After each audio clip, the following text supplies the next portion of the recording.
The certified pollinator habitat sign sat proudly at the edge of my front lawn when Sharon Hendricks from the Meadowbrook Heights Homeowners Association marched up my driveway with a clipboard clutched against her chest like a shield. I was kneeling in the garden, checking on the black-eyed Susans that had just started blooming alongside the native purple coneflowers when her shadow fell across the flower bed. The morning sun in Boulder, Colorado was particularly bright that June morning, and I had to squint up at her silhouette before I could make out her pinched expression. "Mr. Turner," she said, her voice sharp enough to cut through the pleasant buzz of bees working through my wildflowers. "We need to discuss the state of your lawn." I stood up slowly, brushing dirt from my knees. "Good morning to you too, Sharon. What seems to be the problem?" She gestured broadly at my front yard with one manicured hand, her gold bracelets jangling. "This, all of this. Your yard is completely overrun with weeds. It's bringing down property values for the entire neighborhood." I looked at my front yard the same way I had every morning for the past 3 months since I finished planting it. Where she saw chaos, I saw a carefully planned native wildflower meadow. Black-eyed Susan swayed next to bee balm. Purple coneflowers stood tall among native grasses. Butterfly milkweed added splashes of orange throughout. Bees, butterflies, and hummingbirds moved constantly through the space. "Those aren't weeds, Sharon. That's a certified pollinator habitat. See that sign?" I pointed to the metal stake with the official certification from the National Wildlife Federation. She barely glanced at it. "I don't care what kind of sign you put up. The HOA covenants are very clear. All lawns must be maintained with traditional turf grass, mowed to a height between 2 and 3 inches, and kept free of weeds and overgrowth."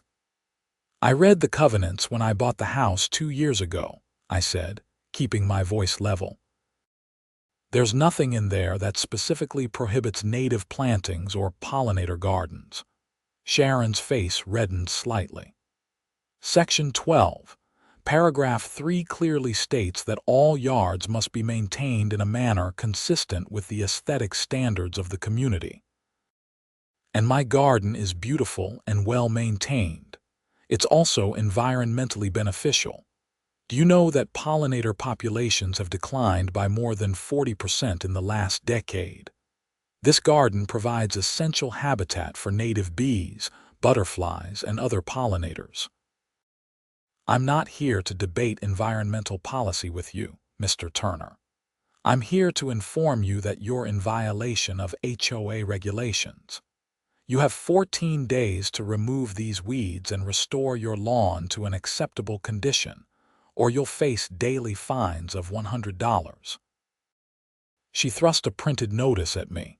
I took it, scanning the formal language that basically repeated everything she had just said. "I'm not removing my garden," I said firmly. "It took me months to plan this, and I invested considerable time and money into creating a proper native habitat. Everything here is indigenous to Colorado. It supports local wildlife and requires far less water than a traditional lawn, which is important in our climate." Sharon's lips pressed into a thin line. "Then you'll be hearing from our attorney. Good day, Mr. Turner." She turned on her heel and walked back down my driveway, climbing into her pristine white SUV and driving off. I stood there holding the violation notice, feeling my peaceful morning had been thoroughly ruined. My neighbor, old Mr. Peterson, was standing on his porch watching the whole thing. He raised his coffee mug to me in a sympathetic salute. His lawn was the kind Sharon approved of, perfectly edged, uniformly green, and completely devoid of anything interesting. I walked inside and called my friend Derek, who worked as an environmental lawyer in Denver. "They can't make you tear it out," Derek said after I explained the situation. "Colorado passed the Sustainable Residential Landscaping Act 3 years ago. It specifically protects homeowners who want to install water-wise and pollinator-friendly gardens. So I can just ignore them. Well, not exactly. You should respond formally to their notice. Document everything. Take photos of your garden, keep copies of your certification, and gather any receipts or plans you have. Then write them a letter citing the state law and explaining that your garden is protected. Will that be enough? Derek paused. Probably not. HOAs can be stubborn, especially when they think they're losing control. But it establishes your position clearly. If they want to push it, they'll have to take you to court and they'll lose. I spent the rest of the morning photographing every square foot of my garden. I documented each plant species with both close-ups and wide shots showing the overall design. I printed out my certification documents from the National Wildlife Federation. Along with the detailed plan, I had submitted to them showing the layout and plant selection. My garden wasn't some random scattering of wildflowers. I had worked with a native plant specialist from the Boulder County Extension Office to select species that were appropriate for our elevation, soil type, and sun exposure. The design incorporated different height layers, bloom times throughout the season, and specific plants to attract and support different pollinator species. I had removed the water-hungry Kentucky bluegrass lawn that came with the house and replaced it with something that actually made sense for our semi-arid climate. My water bill had dropped by 30% since making the switch. That evening, I drafted my response letter to the HOA. I cited the Colorado Sustainable Residential Landscaping Act by its full legal name and statute number. I explained that my garden was a certified wildlife habitat that provided important ecosystem services. I attached photos, certifications, and documentation of my planning process. I sent copies via certified mail, email, and even hand-delivered one to Sharon's house 3 doors down. I wanted to make absolutely sure they couldn't claim they hadn't received it. 2 weeks passed. My 14-day deadline came and went. I heard nothing from the HOA, which I took as a good sign. Maybe they had consulted their lawyer and realized they didn't have a case. I was wrong. On day 16, I found a new notice taped to my front door. The HOA was fining me $100 per day, starting from day 15.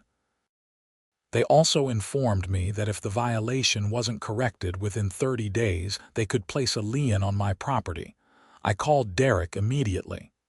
"They're bluffing," he said. "They know they can't legally enforce this, so they're trying to bully you into compliance. Don't pay the fines." That would be admitting wrongdoing.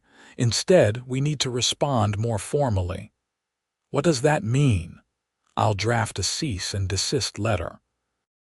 We'll make it very clear that you're protected under state law, and that any continued harassment will result in legal action against the HOA board members personally.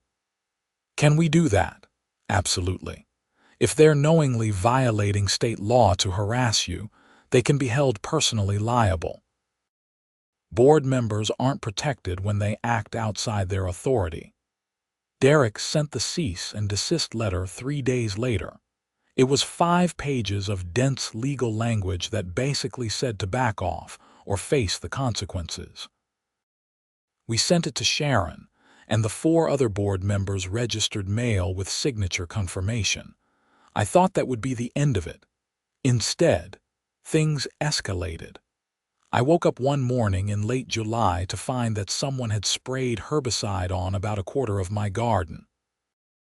A wide swath of plants along the sidewalk had been doused with something that was already causing the leaves to yellow and curl. My beautiful native plantings were dying. I was furious. I immediately called the police and filed a report for vandalism and property damage. The responding officer, a young guy named Martinez, seemed sympathetic as he took photos and notes. "Any idea who did it?" he asked. The HOA has been harassing me about this garden. They want me to tear it out and put in a regular lawn. Officer Martinez raised his eyebrows. They can't make you do that. My aunt has a setup like this in her yard in Longmont. It's protected by state law. I know. But they're not backing down. He finished his report and gave me a case number. We'll investigate. If you have security cameras, that footage would be helpful. I didn't have cameras, which I now realized was a mistake. I called a security company that afternoon and scheduled an installation for the following week. The damaged plants were a total loss. I spent a heartbreaking afternoon pulling out the dead and dying wildflowers, knowing I couldn't replace them until the next spring. The herbicide had contaminated the soil enough that anything I planted now would just die too. Derek advised me to get an estimate for the damage from a landscaping company. A local native plant nursery came out and assessed the loss at just over $3,000, including the plants, the labor to remove and dispose of the contaminated soil remediation, and eventual replanting. "This is getting serious," Derek said when I called to update him. "Vandalism and property damage take this beyond a simple HOA dispute. We should consider filing a lawsuit." "Against who?" "The HOA and the individual board members." "We can claim harassment, violation of state law, property damage, and emotional distress." I hesitated. I didn't want to be that guy who sues his HOA. I just wanted to be left alone to garden in peace. But then Sharon showed up at my door again. This time she had reinforcements. 3 other board members stood behind her on my porch, all of them wearing similar expressions of righteous determination. I recognized Patricia Winters, a real estate agent who lived 2 streets over, and Donald Kemper, a retired accountant with a reputation for being pedantic about rules. The third person was someone I didn't know, a younger woman who looked uncomfortable. "Mr. Turner," Sharon began, "the board has voted unanimously to take legal action if you don't comply with the violation notice. We're prepared to file suit to force you to restore your lawn and pay all accumulated fines, which now total over $4,000. "You vandalized my property," I said. "I filed a police report." Sharon's expression didn't change. "I have no idea what you're talking about. What I do know is that your yard remains in violation of HOA covenants, and we have every right to enforce those covenants. You have no right to violate state law which protects my garden." Patricia stepped forward. "We've consulted with our attorney, and he assures us that HOA covenants supersede that law. The statute you're citing applies to local government regulations, not private community agreements." That wasn't true, and I suspected their lawyer had told them no such thing. But I could see they were committed to their position. "Then I guess we'll let a judge decide," I said. "My lawyer is preparing a lawsuit against the HOA and all of you personally for harassment, violation of state law, and property damage. I have documentation of everything, including the herbicide vandalism." The younger woman in the back looked alarmed. "Wait, personally? Sharon, you said we were protected by the HOA insurance." "We are," Sharon said quickly. "He's just trying to scare us. We're well within our rights to enforce community standards." "You're not," I said. "And when a judge rules against you, you'll be personally liable for damages and attorney fees. My lawyer estimated that could run into the tens of thousands of dollars." Donald Kemper frowned. "Sharon, maybe we should reconsider. If there's really a state law that protects this kind of thing." "There isn't," Sharon snapped. "Our attorney was very clear." "Then show me his written opinion," I said. "Show me where a lawyer has put in writing that you can override state law." Sharon's face flushed. "I don't have to show you anything. You have 10 more days to comply or we're filing suit. Come on." She turned and walked away, the others following. But I noticed the younger woman glance back at me with an expression that looked a lot like doubt. I closed the door and immediately called Derek. Their lawyer either doesn't know what he's talking about or he never told them what they claim he did, Derek said after I explained the encounter. The state law is very clear. It explicitly prohibits HOAs from banning water-wise and pollinator-friendly gardens. I've successfully cited it in 3 previous cases. So what do? We file first. Let me draw up a complaint. We'll request an injunction to stop them from fining you or taking any further action, and we'll seek damages for the harassment and vandalism. Even though we don't know for sure who sprayed the herbicide, we can establish a pattern of harassment that makes them the most likely suspects. Plus, even if we can't pin the vandalism on them directly, we can still get the injunction and establish that your garden is protected. Derek filed the lawsuit in Boulder County District Court 3 days later. We sued the Meadowbrook Heights HOA as an entity and named all 5 board members as individual defendants. The complaint laid out everything: the initial violation notice, my response citing state law, the cease and desist letter, the escalating fines, the vandalism, and the threats. We requested a preliminary injunction to immediately stop the HOA from fining me or taking any action related to my garden. We also asked for actual damages to cover the cost of repairing the vandalism, plus punitive damages and attorney fees. The filing made local news. A reporter from the Boulder Daily Camera called me for an interview, and I explained the situation. The resulting article painted the HOA in a pretty bad light, featuring quotes from environmental experts about the importance of pollinator habitats and native plantings. Homeowner fights HOA over native wildflower garden, ran with a photo of my garden in full bloom. Bees visible on the coneflowers. The article mentioned that similar disputes were happening across the state as more homeowners sought to replace water-hungry lawns with sustainable alternatives. The publicity changed things. My inbox filled with supportive emails from neighbors I'd never met. The local Native Plant Society reached out to offer their support, including offering to testify as expert witnesses if needed.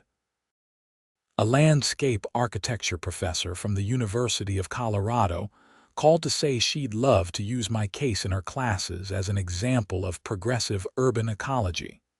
But I also got hate mail. Someone left a printed note on my door calling me a selfish liberal who was destroying the neighborhood. Another note suggested I move to California if I didn't like American suburbs. At least 3 people called me entitled for thinking I was above the rules everyone else followed. The support outweighed the criticism, though. Mr. Peterson from next door told me he'd always thought HOA rules about lawns were stupid, and he admired me for fighting back. A couple from 2 streets over stopped by with a plate of cookies and told me they were planning their own native garden after seeing mine. The preliminary injunction hearing was scheduled for mid-August, about 3 weeks after we filed. Derek was confident. "The law is completely on our side," he said. "Unless the judge is completely ignorant of state statutes, which is unlikely, we'll get the injunction. The real question is whether they'll settle before trial on the damages." The day before the hearing, the HOA's attorney called Derek to discuss settlement. "They're willing to drop all fines and acknowledge your right to maintain the garden," Derek told me after the call. "In exchange, you drop the lawsuit. What about the vandalism? They deny any responsibility for that. They're not willing to pay damages. So they get away with months of harassment and property destruction, and I'm supposed to just let it go," Derek sighed. "I know it's frustrating. But look at it practically. We can prove they violated state law by trying to force you to remove the garden. That's clear cut. But we can't definitively prove they vandalized your property. The police investigation went nowhere. If we go to trial, we might not win on the vandalism claim. But we'd win on everything else, almost certainly. And if we win, the judge can award attorney fees, which means they'd pay for our costs. But that's not guaranteed, and trials are expensive and time-consuming. I thought about it. Part of me wanted to make the HOA pay, especially Sharon, who had been so smug and hostile. But another part of me just wanted this to be over so I could enjoy my garden in peace. Can we counteroffer? I'll drop the vandalism claim and settle for them paying for half the damage, plus acknowledging in writing that my garden is protected and they violated state law by trying to force me to remove it. Derek called back 30 minutes later. They agreed. They'll pay $1,500 toward the damage, provide a written acknowledgement that your garden is protected under state law, and formally rescind all violations and fines. They'll also amend the HOA covenants to explicitly allow native plantings and pollinator gardens. That last part wasn't in our offer. I added it. I figured if we're settling anyway, we might as well make sure this doesn't happen to anyone else in your neighborhood. I agreed to the settlement. We went before the judge the next day to have it formally approved and entered into the court record. Sharon and the other board members sat on the opposite side of the courtroom, stone-faced, while their lawyer handled everything. The judge, a woman in her 50s named Barbara Chen, reviewed the settlement terms and then looked up at both parties. "I want to say something before I approve this," she said. "I've seen several cases like this come through my courtroom in recent years. Homeowners associations need to understand that they don't have unlimited power to enforce their covenants. When state law explicitly protects certain activities, as it does here, HOAs cannot override that law no matter what their governing documents say." She looked directly at Sharon and the other board members. "You're lucky Mr. Turner is willing to settle. If this had gone to trial, you would have lost decisively, and you likely would have been ordered to pay substantial damages and attorney fees. I strongly suggest that all HOA boards in Colorado familiarize themselves with the Sustainable Residential Landscaping Act and similar statutes. Your role is to serve your communities, not to harass homeowners who are trying to make environmentally responsible choices." She approved the settlement and dismissed the case. We all filed out of the courtroom. Sharon wouldn't make eye contact with me as she hurried past with her group. Outside, Derek shook my hand. "Congratulations, you won." "Doesn't feel much like winning," I said. "I'm out $1,500 for damage they probably caused, plus all the stress of the last few months. But your garden is safe, and you've made it easier for other people in your neighborhood to do the same thing.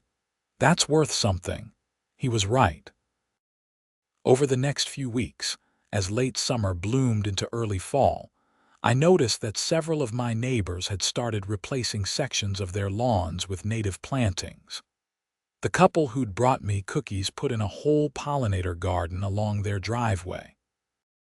Mr. Peterson added a strip of wildflowers along his fence. Sharon avoided me completely. If she saw me outside, she'd find a reason to go back inside or suddenly become very interested in something in the opposite direction. I got my settlement check and used it to order native plants for spring installation to replace what had been destroyed. The security cameras I'd installed caught nothing suspicious, but I kept them running anyway. By September, my garden was transitioning into its fall phase. The late-season flowers attracted migrating monarch butterflies heading south. Goldfinches picked at the seed heads on the coneflowers. The native grasses turned gold and burgundy. I was out trimming back some spent blooms one Saturday morning when a young couple walking past stopped to admire the garden.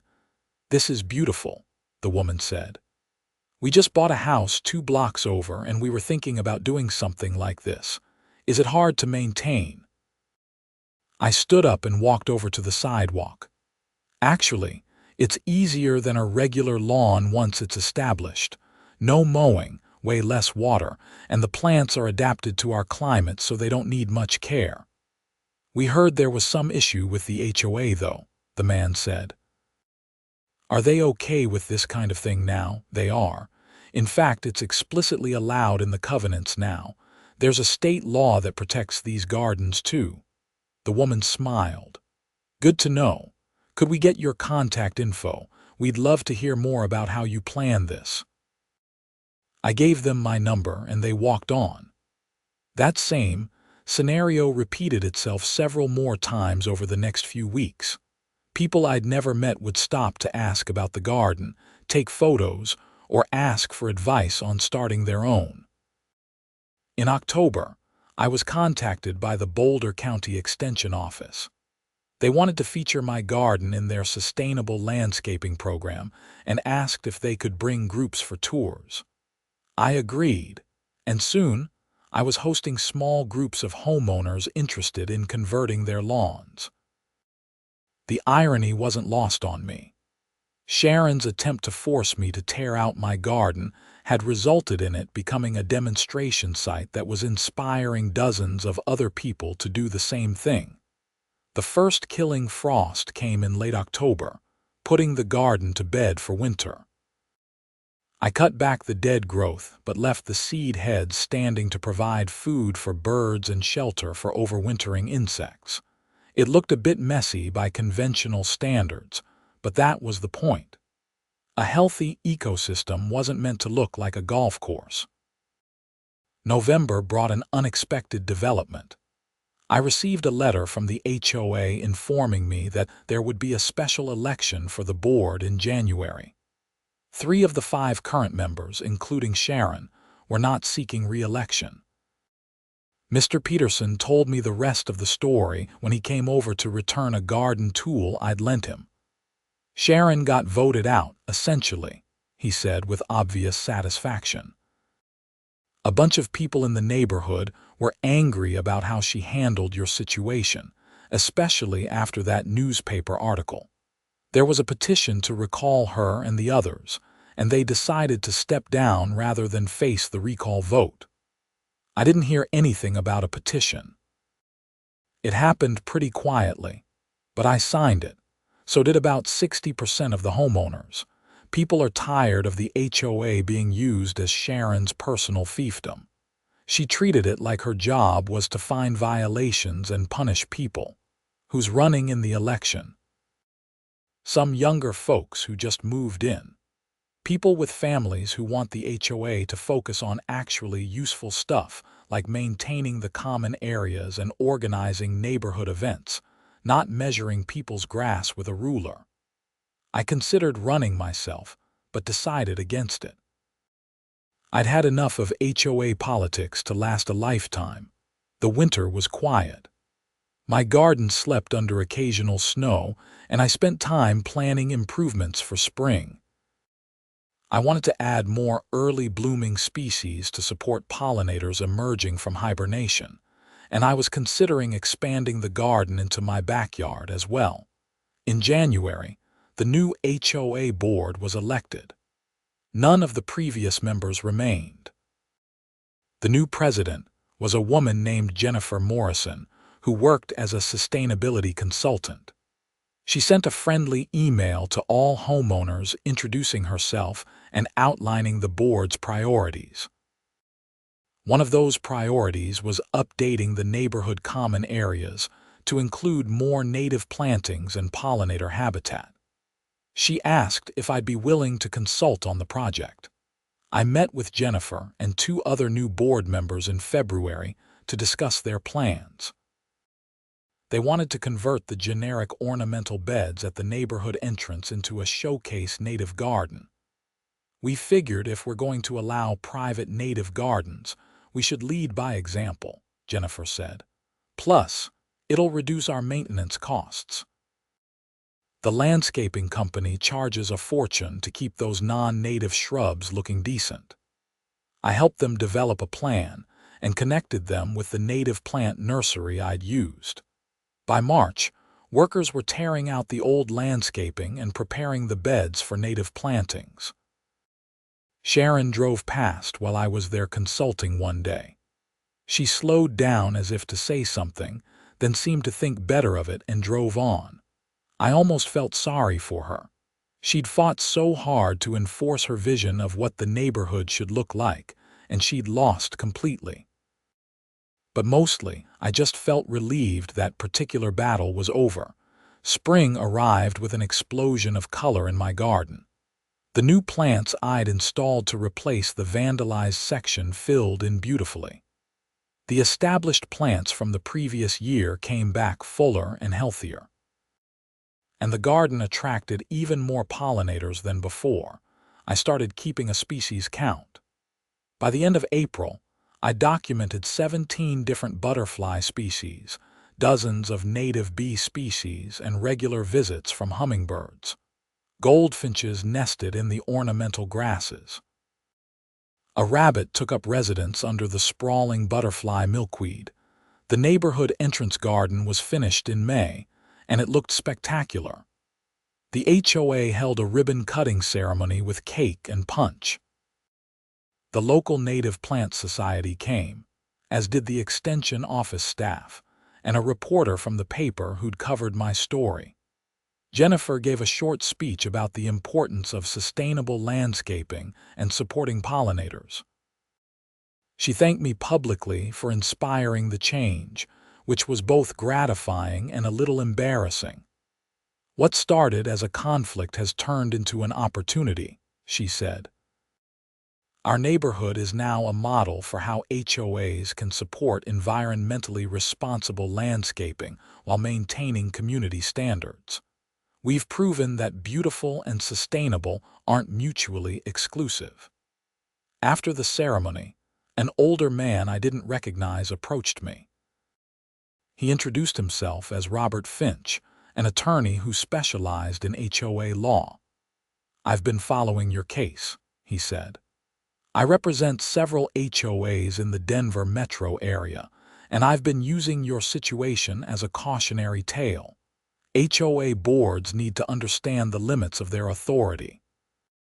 "Glad my suffering could be educational," I said with a slight smile. He laughed. "I'm serious, though. You'd be surprised how many boards think they're untouchable. They get drunk on their little bit of power and forget they're subject to state and federal law just like everyone else."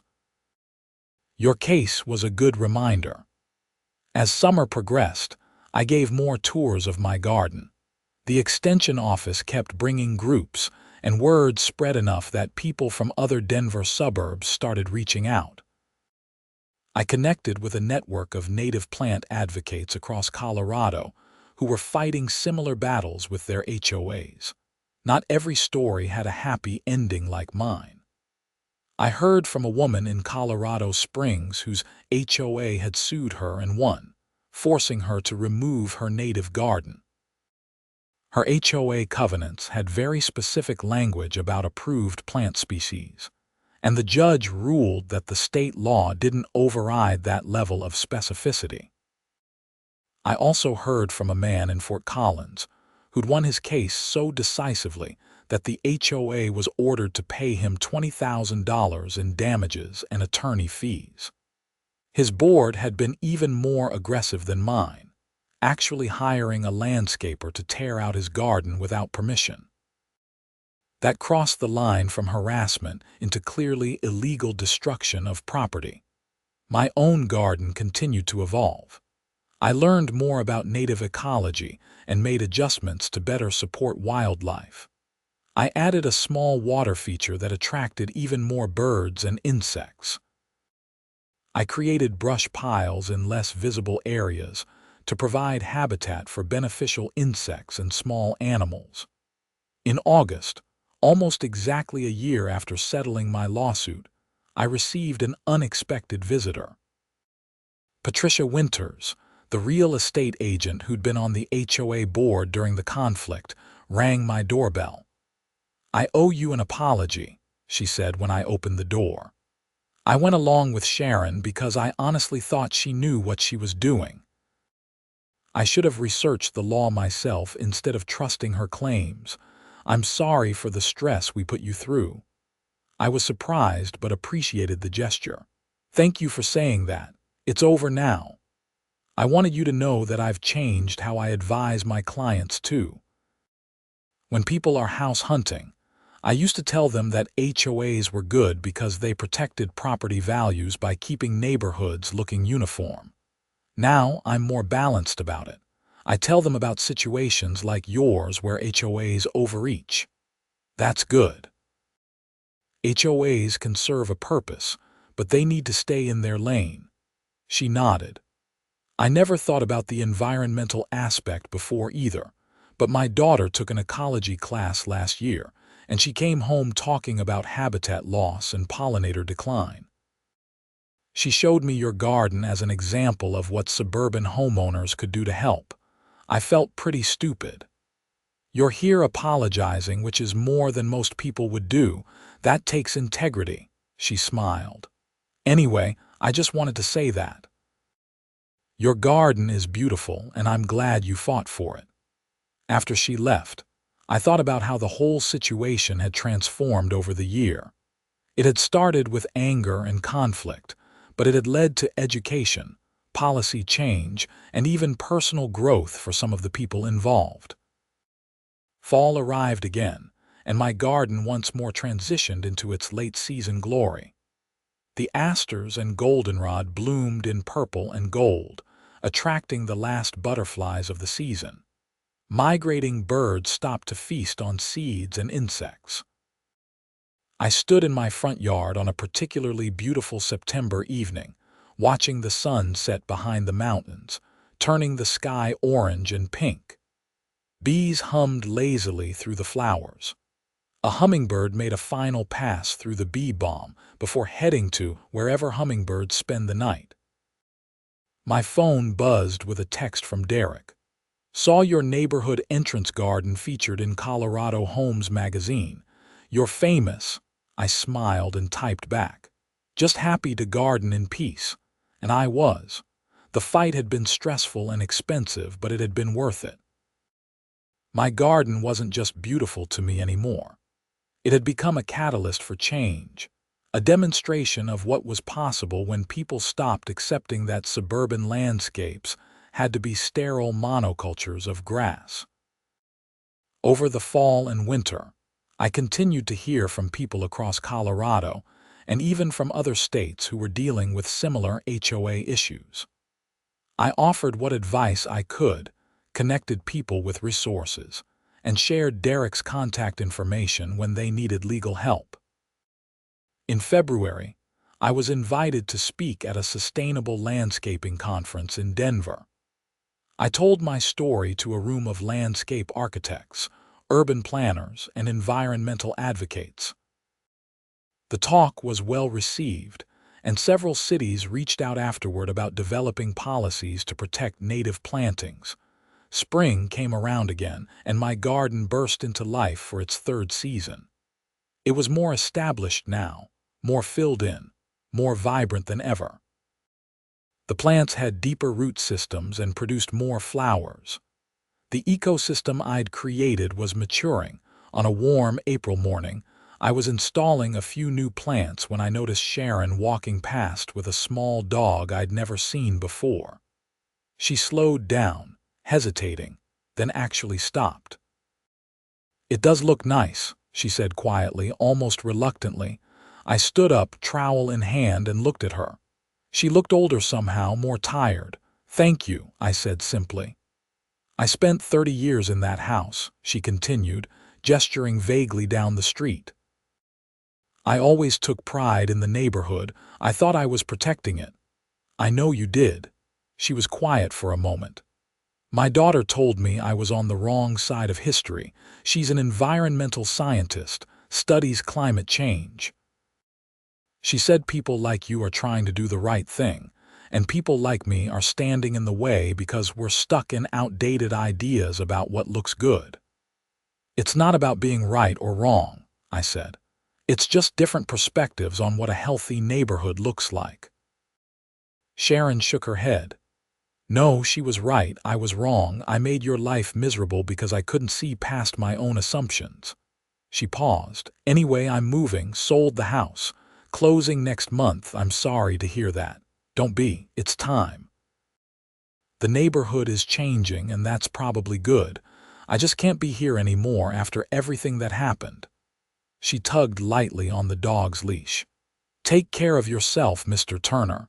She walked away, and I watched her go. I felt a complex mix of emotions, satisfaction, sympathy, sadness, and relief all tangled together. The conflict had cost her more than it had cost me in some ways. She'd lost her position, her reputation in the neighborhood, and now even her home. But she'd also been the aggressor, the one who'd chosen conflict over compromise. I couldn't feel too guilty about the consequences she'd faced. I went back to my planting, pressing small native penstemon plants into the soil, already imagining the purple flowers they'd produce in a few months.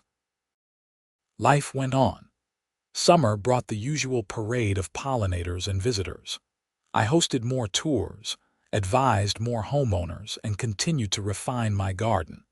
The neighborhood entrance garden matured beautifully, and several more neighbors installed their own native plantings.